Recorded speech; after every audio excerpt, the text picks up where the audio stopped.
Welcome to the Marketing Stir podcast by Stirista, probably the most entertaining marketing podcast you're going to put in your ears.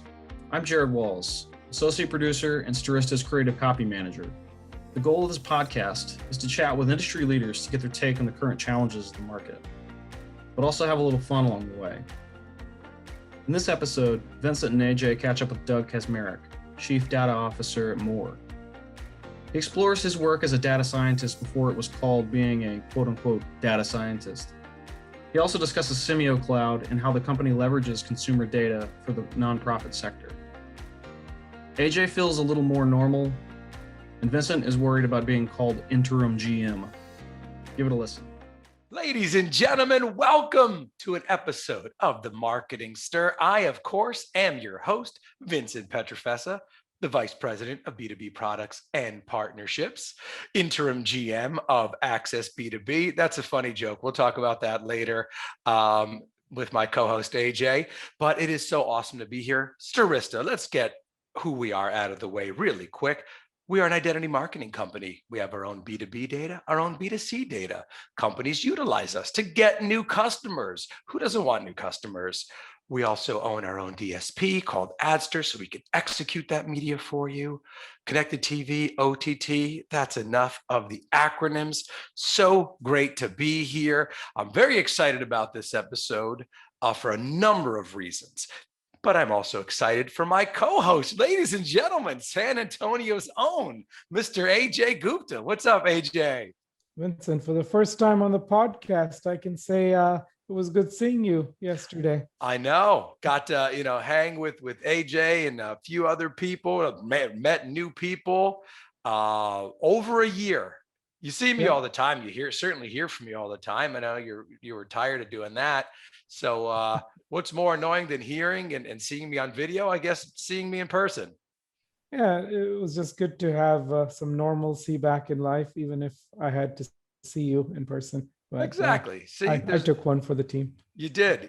That's what a lot of people say. My wife said the same thing for 7 years now. But yeah, no, it's good to see people. And good. Normalcy is returning. This podcast, we are in June. It'll come out in June-esque, July, but normalcy is returning. It's great. But interim GM, did you like that comment, Ajay? A recent article came out, and it was funny because we've just launched our new Access B2B division, which is all of our B2B data that I, of course, am very involved in. But it's so funny that the article that interviewed you described me as the interim GM of the whole thing. And I was like, oh, geez, interim GM. I said, if anyone out there knows sports, the interim, anything rarely gets the job. So, but it's cool being interim GM for a few days.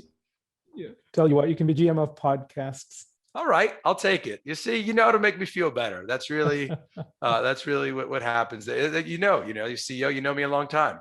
It's I just need a GM title somehow. So I like it.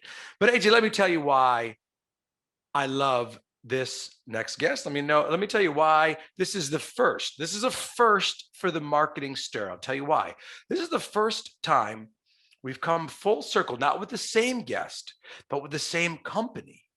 And I'll tell you why. So our very first episode was with the CEO of More, Gretchen Littlefield. If you remember that episode, that was not video. That was like, hey, let's just put this podcast together and get on an amazing guest and a great company, and let's see what happens. And then we were talking to this next gentleman who's the chief data officer of that company. And we said, this would be great to have him on too, And we said, we can't do it back to back, but let's see if this little podcast of ours has any legs. You know what? Give us some time, and then we would love to have you on if we get to that. And we did.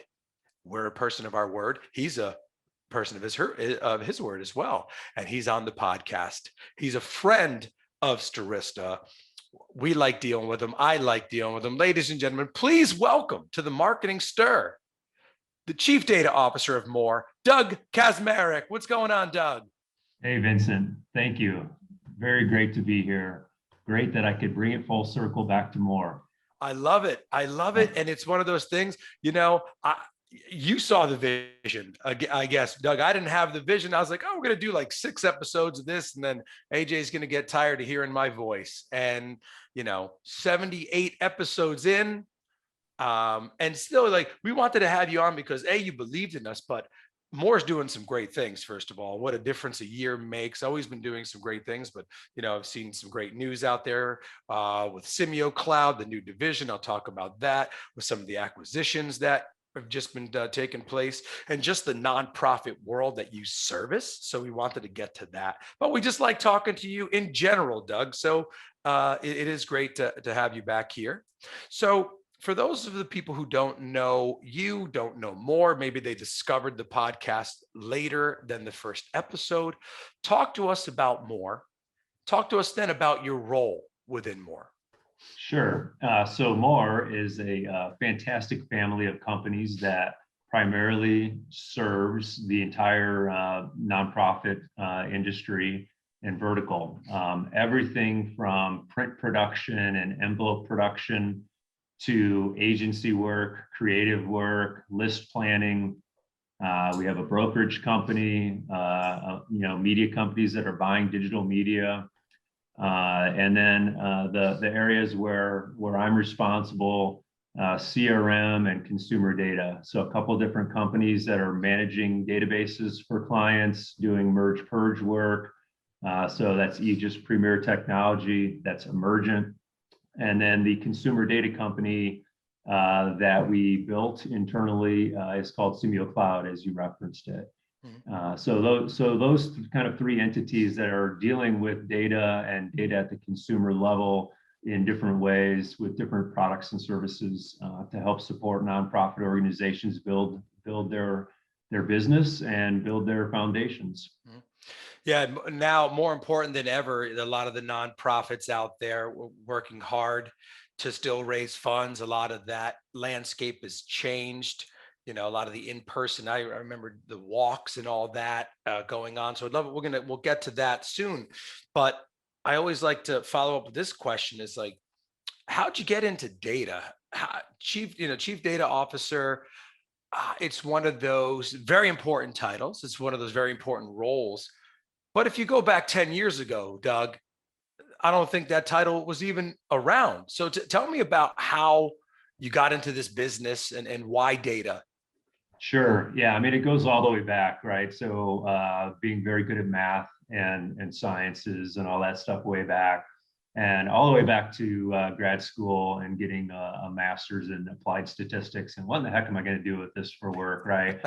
Predictive analytics. And I had a job opportunity with Abbott Labs, doing pharmaceutical type of statistics, or with Sears and Roebuck in Chicago and doing kind of marketing statistics. So back then we were called analysts or statisticians, and that sexy title of data scientist didn't come along for decades, decades later.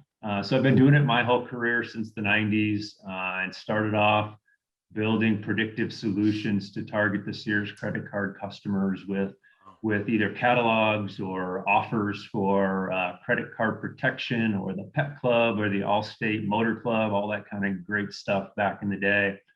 And so as a practitioner, as a guy that was in the weeds building models and coding and programming, the technology's changed over the years, and obviously the titles have changed. But the concepts are still the same. It's making predictions around what people are going to do when presented with a marketing offer or a fundraising officer, and how do you use data to make those decisions. The techniques are certainly way more sophisticated with machine learning and AI, but all those concepts are the same. And now I'm doing it from the business perspective of pulling together the data, the data engineers, the data scientists, and the folks to help sell those products. And that's what the Simio Cloud business is all about. Nice. You were cool before it was cool to be in data. I like it. Not so much. The nerds back in the day, and really still nerdy like now, but certainly people think about data scientists different in today's world. And so that is kind of cool. Yeah, I think so. Go ahead, AJ. Doug, we've heard about the Simio Cloud. Would love to learn a little bit more about that.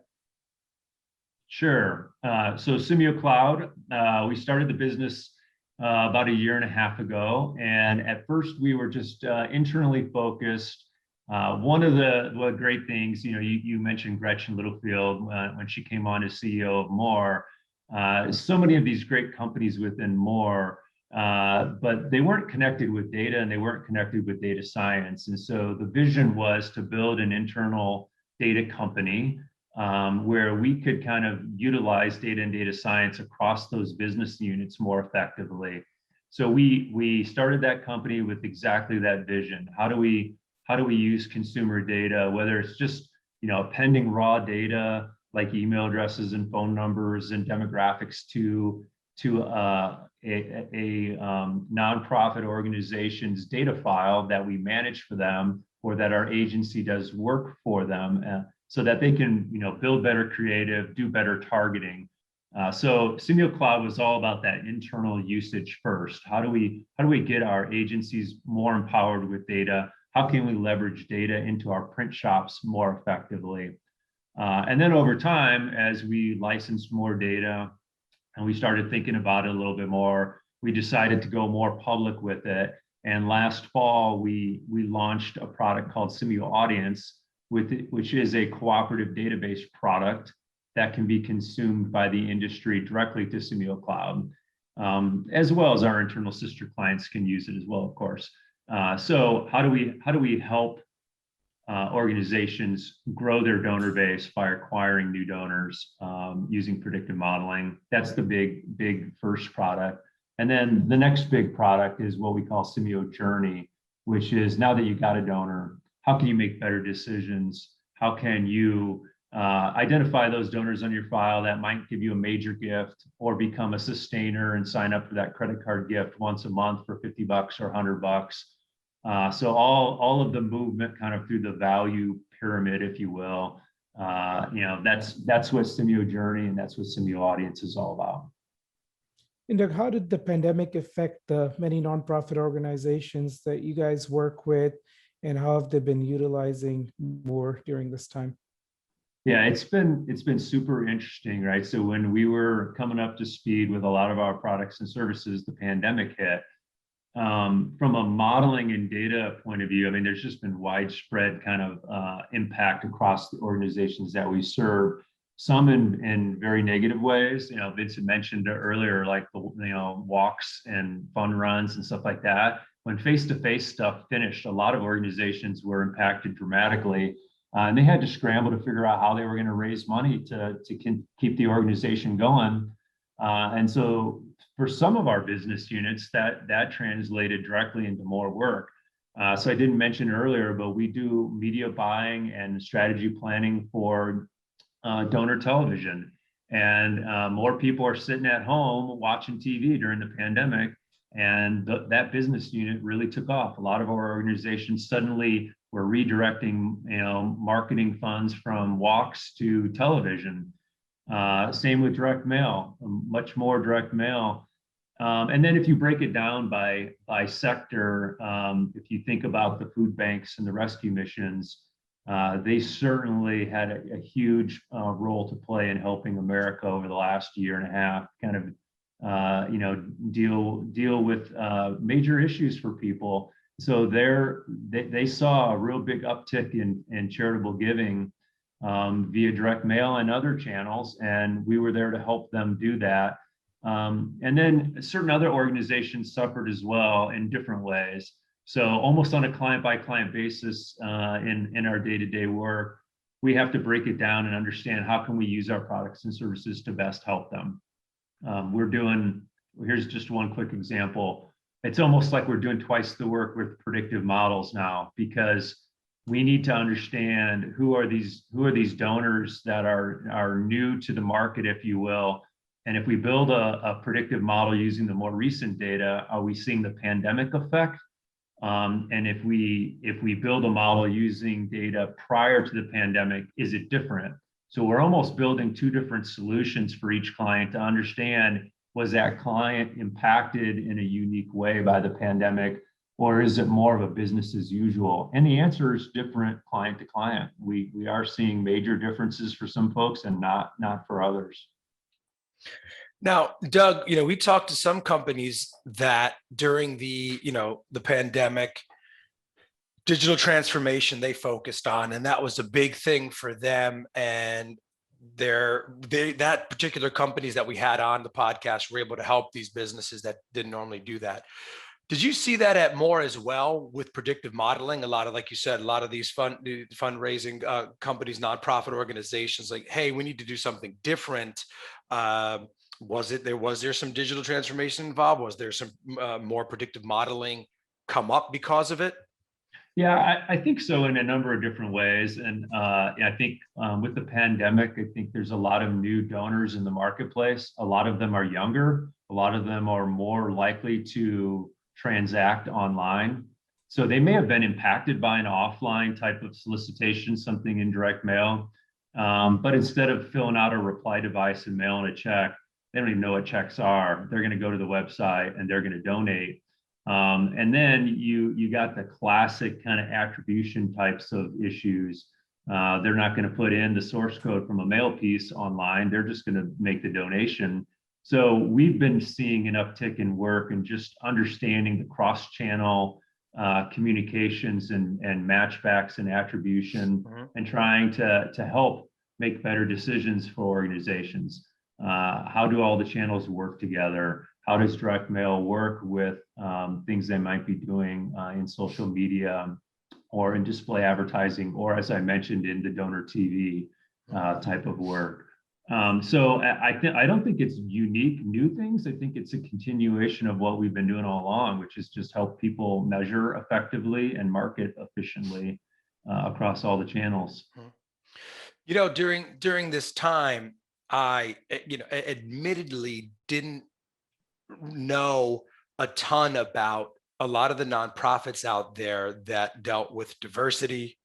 I discovered all of these different organizations that help different causes, whether it's race related, inclusivity, and that was eye-opening to me, right, to see all these new nonprofits. But I'd love to hear more about some of that you guys are seeing at more, as far as any of the nonprofits that you're helping there, and as well as how you're able, how you're helping donors just in general understand those concepts.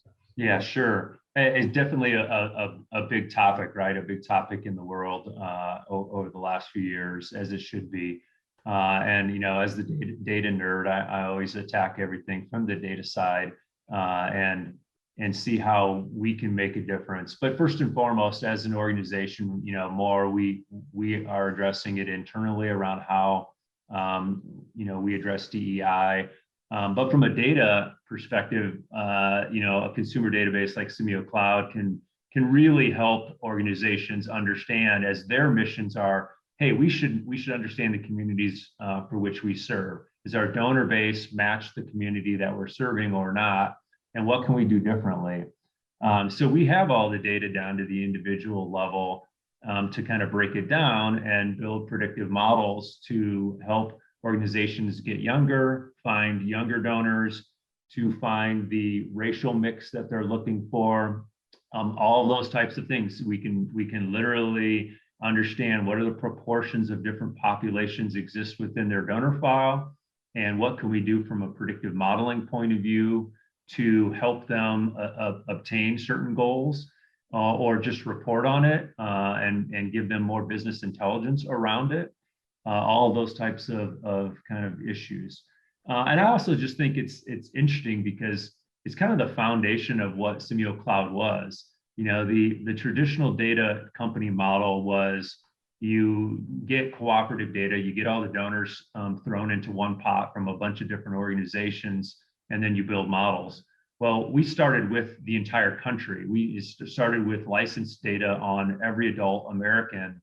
And so our mission from day one was to find new and emerging donors. How can we both accumulate all of that donor transaction information, but layer it on top of every adult American and then identify people who are going to be aging into or lifestyle moving into the kind of disposable income that they'll now donate, and find those first-time donors really quick, so that we can get them onboarded to organizations quicker. So I view the DEI kind of initiatives as just a different twist on that. We're helping organizations find new people in different ways that hasn't been done before.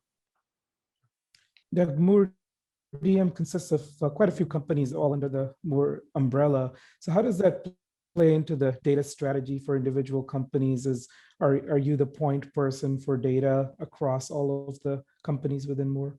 Yeah, exactly. So we help infuse data to the other organizations. So as agencies are planning strategy for their clients, we can produce information for them, business intelligence information, simple reporting around what is the makeup of the donor file, what is the makeup of the prospects that are most likely to respond, so that they can think about that from a creative point of view and a messaging point of view. I think the future there is going to get really interesting, where we can use more machine learning and AI to help actually influence more of the creative process as we learn what types of messages people respond to, and we build more data on that. But I like the way you put it. I think Simio Cloud is the point kind of data company to push data out for the rest of the organizations, and then ultimately, obviously, to the end user, the end organization. So if they want to have their CRM file overlaid with a bunch of characteristics from our database, we can do that as well. And this is a little bit more on the personal side, and one of our staple questions. I'm sure with your title, you get a lot of unsolicited emails and LinkedIn messages that come your way. So what's an email that gets Doug to respond, and what's one that really annoys you? Yeah. Well, the one that annoys me is it's not new, right? It's been showing up on LinkedIn all the time. But when someone comes to me with claims of automated turnkey, you can have it in an hour, AI and machine learning type of sales pitch, that just does a disservice to the difficulty that kind of the whole process is. You got to wrangle data, you got to have the right data in place. Yeah, there's software packages that can churn out a predictive model really fast, but the whole process to gather the right data, boil it into the right type of scenario, consult with the client around what they're trying to do with that model, build the model, and then implement the model. That's always going to be much longer than an hour time. So I've seen it before where my internal clients, going back to some of my old jobs, well before where I'm at now, the marketer would say, hey, I see this software, this company that can do something in an hour. How come you and your team take a couple of days or 2 weeks to build a solution?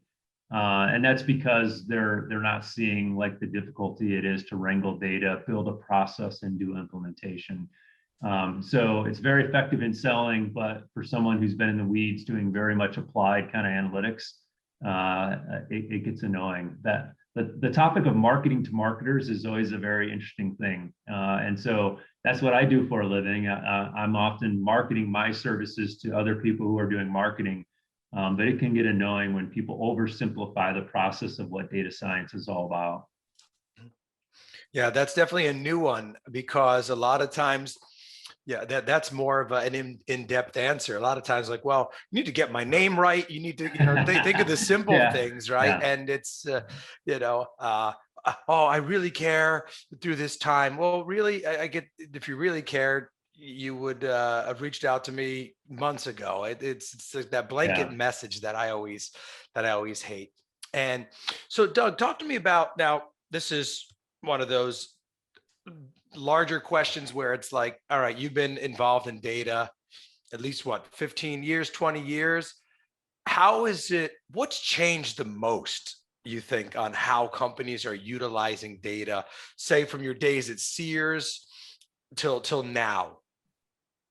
Sure. Well, I think it's dramatically changed many different industries, and I'm not going to be the expert on other industries, but as an observer, right? Well, first of all, thanks for giving me credit on only 10 to 15 years using data. It's closing in more like on 30 at this point. But you know, back in the day, like I almost jokingly said, well, what in the heck was I going to do with this applied statistics degree? And it was kind of like the oil and gas industry, pharmaceutical, and direct marketing. Those were like the three big predictive modeling areas. And you fast forward to today, and predictive analytics is like a part of every like industry. You know, it's Moneyball, it's professional sports, it's you know, it's the algorithms that are underneath Amazon and Netflix and yeah. It's just it's in every industry. And if it's not in an industry, then what are they doing and why are they so far behind? So what's changed is the fact that data and the ability to collect the data to be used in industry is now just ubiquitous. And what, like I said before, what we do in the marketing side, it's similar to what we did 2.5 decades ago, or really even before I was on the scene, you know, 4 decades ago. It's just the level of sophistication and the algorithms are just so much more advanced now. So how you go about it is different. The technologies are different, but the business concept is still the same. I would imagine security of data has changed tremendously, right? I don't think, was that a huge worry, as you said it 3 decades ago? Yeah, not so much, right? Like it was harder to break into mainframe systems back in the day, and it seems like cyber attacks and everything else are certainly a major piece, as is the privacy piece, you know. And so, of course, Simio Cloud is, you know, for example, registered with the state of California as a data broker for CCPA and stuff like that. But the locking down of personal information is an important piece. We always like to say this, unlike credit card companies, you know, we don't store sensitive data like credit cards or social security numbers or anything like that, or HIPAA data. We deal with marketing data. Yes, we have names and addresses, but you know, we lock the data down because it still is sensitive information on consumers, and it's a non-starter for most organizations these days. If you don't have top-notch security, they won't work with you. No, exactly right. That comes up quite a bit in conversation. That's what we love about Stirista, that everything is here. It's our own platforms, it's our own sending. So yeah, we totally get it. Doug, talk to me about, and if you could give some, I don't know if it's secrets or just some advice for other chief data officers out there listening. First of all, how does the data differentiate between all the business units there at More? And what's your advice for companies like More that kind of just have different business units where there all needs to be a seamless one place, if you will, or maybe it's not just one place, where the data sits and stores and how people could utilize it? Yeah, I think, well, on the first part of your question, the values in the data, you know, this is a slight different answer to what your question is, but you need to find different sources of data to solve the problems. You know, algorithms these days, everyone's kind of using the same algorithms for the most part. I say it all the time, the algorithms are kind of more of a commodity.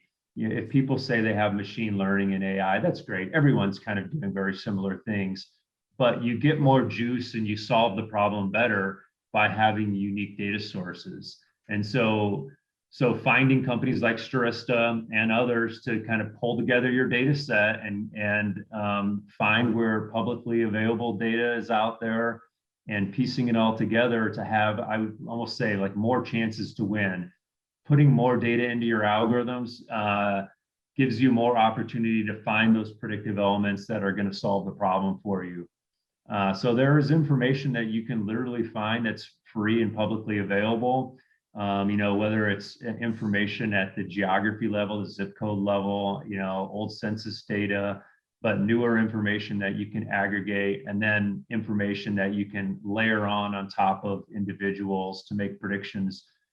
So the type of business problem that we try to solve, whether it's trying to find like a major donor, you need to find all kinds of interesting statistics that might be predictive, like literally how many garage doors do they have in their home? That's probably pretty predictive of someone's wealth and income. And so you need to have those raw elements flowing in and understand what are the different types of products and solutions you're trying to solve for, and then source the data in the right way.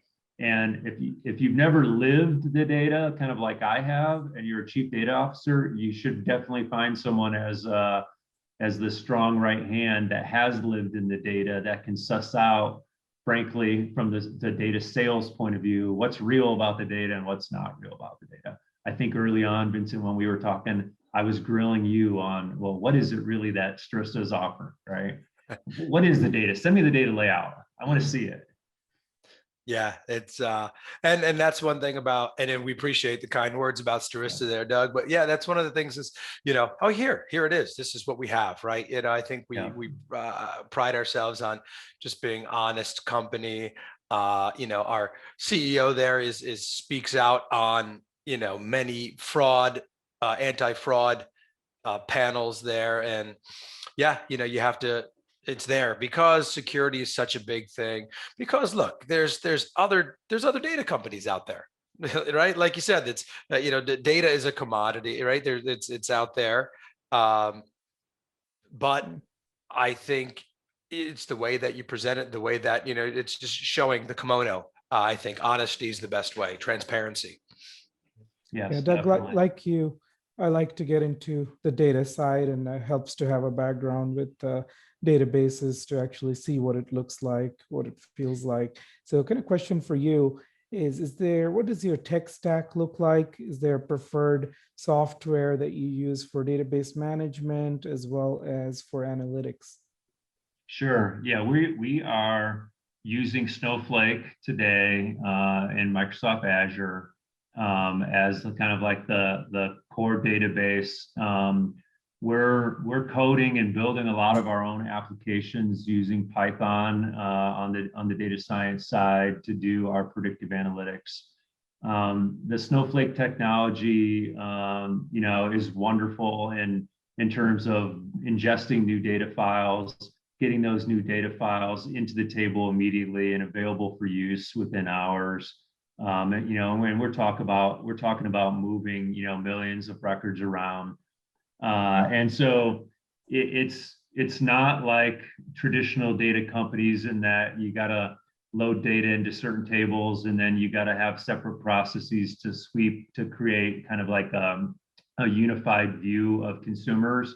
This is the great example of what has changed in the last 15 years. Being able to ingest data quickly, put it in the table, and then while that's happening, as we're building predictive models for the next client, all that data is now available and ready to go. And it's being used in a matter of hours, if not a day or two. And it doesn't take a monthly update to use that information. So we can act upon things so much quicker. And then in the direct marketing world, as people who do this for a living know, recency is king, right? Being able to act on a new transaction super quick just gives you a leg up on the next person to make decisions. What you did last week is much more predictive about what you're going to do next week. And if you have to wait a month to see that data point, you're missing out. Yeah, that's a very good point. I remember just 5-10 years ago when we were all using Microsoft SQL, when you uploaded a large database, first thing you had to build was the indexes, which could take a long time to do. Yes. And most of the new cloud databases, you just put it there and it's ready to query. So it's a massive time save. Yeah, and we're working on this is where I would like to see the nonprofit industry go to more quickly, because I think that the nonprofit industry lags the commercial sectors in this regard. I would like to see data flowing quicker than what it is. Getting files weekly or daily, we can handle it. But there's still folks using legacy kind of systems, and the data with some of our organizations that we work with, it just doesn't go quick enough. I think that they will catch up. It's just a matter of time and resources on their end. And as the technologies become easier, and then we just continue to build more automation on our end. We receive a file, we've seen that file before from a client, and here's a process to just push a button and it's in and it's ready to go. And Doug, what advice do you give to students who might be looking to get into this field, and what are some of the attributes you look for when you're hiring in your department? Definitely. So I've interviewed and talked to literally thousands of folks over the years with titles of analyst, statistician, data scientist. Being able to break down and communicate very effectively the technical terms, what you're doing, and describe it without talking about R squared or this, that, or the other technical statistical terms, is something that I look for. That kind of mix of data scientist and kind of business professional. Not that everyone has to fall into that role, but there's such a need for that type of person in the world today. And I see it all over the place. I've seen actually companies struggle because they have really good data scientists that don't understand the business application of what they're doing, and they try to do it by the book, and they miss the mark for what the business person is trying to accomplish. And so being able to talk the talk, but also understand the business piece of it, puts you better on track. I've seen like applications fail because the data scientist was just much more religious about the textbook solution. And at the end of the day, sometimes you need to break statistical assumptions, because it doesn't matter as long as the business outcome is correct. That's all that really matters. No one's going to pay you money for being correct along the lines of a statistical textbook, but they are going to pay you money if the business application is the right way. So looking for people who understand that and who can translate that and communicate it well is a very important thing today.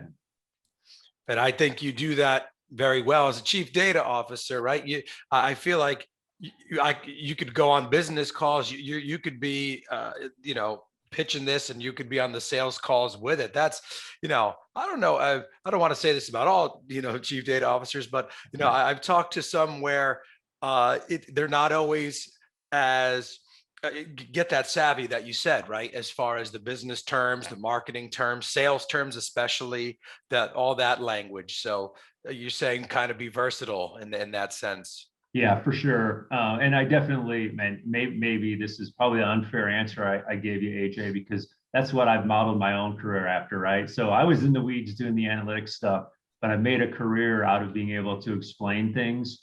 And Gretchen Littlefield has teased me relentlessly lately about how I'm a good salesperson. And I never wanted to be in sales, but as kind of like leading the initiatives here, there is obviously a lot of sales aspect to what I do. But I also loved visiting clients in all my prior roles and prior companies, and talking to clients about what they do, and have felt very comfortable really like starting off and almost like interview style to the client. What are you trying to accomplish? What's the information that you have today? What would a success look like for you? Mm-hmm. And then taking what I know about data and analytics and what we have available and matching it to that problem. So that's where kind of like it's a technical sale, right? That's what it is. And if we don't have an off-the-shelf solution, then thinking quickly about how we could build a solution to help a client on the fly. Yeah, no, it's a great skill to have. He is not our chief data officer by title, but we have Blaine Britton, and I love bringing Blaine on calls because I do understand data and the aspects of it, and I think I do a good job of matching and the right partnerships together that way with Stirista and my client, which I hope so. I've been in this business 20 years, but I don't always get some of the nitty gritty of the data. AJ said stuff before about SQL and index. You lost me. I fell asleep for 3 minutes, about that. But I know it's vital and it's important. And Blaine does that for us. So he has that as well. So no, it's a great quality to have. Doug, let's get into some personal stuff here. I know this about you from talking to you. We've actually never met in person, you and I. So hopefully we'll change that in the future. Now that, again, how we started the podcast, talking about things are opening up again. But for people who don't know this about you, you're 6'6". You played basketball in college, a darn good basketball player. So tell me about that. Tell me what your days in college there playing. Do you still play? What are some of your hobbies, interests out there? Sure. I wish I could still play basketball. In my mind I can, but the reality is the knees and the back don't allow for it anymore. So yeah, used to love to play, and then being so tall, got into playing volleyball as well. That was fun. Love to play golf, which when you're as tall as I am, there's a lot more moving parts to swing, so that can get a little crazy too. The ball can go everywhere. And then from the competitive side and the number side, I grew up in the Midwest playing cards with family members on holidays and stuff like that, and then got into playing poker, and there's definitely a lot of math, a lot of psychology, plus the interaction, being more left brain, that's really helped learning and understanding the psychology and how other people think. So love to play competitive poker, and you talked about going to Vegas, and looking forward to doing that again soon down the road, and playing some more poker tournaments, and getting back to the real world. And I'm getting on an airplane tomorrow for the first time myself for business purposes. So looking forward to that too. Oh, nice. I know it's not New York, because you would have let me know. No, it's not. It's not. Oh, see, we got to bring Doug down to Vegas. I think we found our next person to come with us. That's awesome. It's funny you mentioned the height, Vincent, because just in the last 2-3 weeks, I'm starting to actually meet people we have hired in the last year. And it's just kind of funny. You can't really tell height on Zoom. So some people there's people where you think wow, this person must be 6'8", and you're like, oh, okay, 5'4". All right, that's fine. You never know. 5'6". It's yeah. Well, that's the surface level. I probably should have brought that up when we talked about the pandemic, right? We built this whole Simio Cloud company pretty much during the pandemic. I think I'd only hired a few people before that. It's a whole new world out there from the business point of view, right? You're meeting for the first time people that you've hired and people that you've been working with. And keeping employees and everyone motivated and together, and that sense of togetherness on what a mission is behind a company. It's pretty challenging these days. Yeah, no, definitely. But it seems like companies are doing their best the best they can to do that, and it is nice, as AJ said, how we started the podcast. We're just seeing people. A few of us are getting together here in New York City this week just to meet. I'm meeting my one of my interns for the first time. It's crazy. And then we're going out to San Antonio to get together to do some strategy for the rest of the year and next year. And just great to see people where I haven't seen, and I've only been with the company 2 years, but I haven't seen them in all this time. So this is great, Doug. I can't wait to meet you in person, sir. Thank you again for doing this and spending some time. And look, a lot of nonprofit organizations listen to this podcast. We constantly talk about nonprofit organizations. AJ's heavily involved with some. My favorite nonprofit organization is St. Jude's.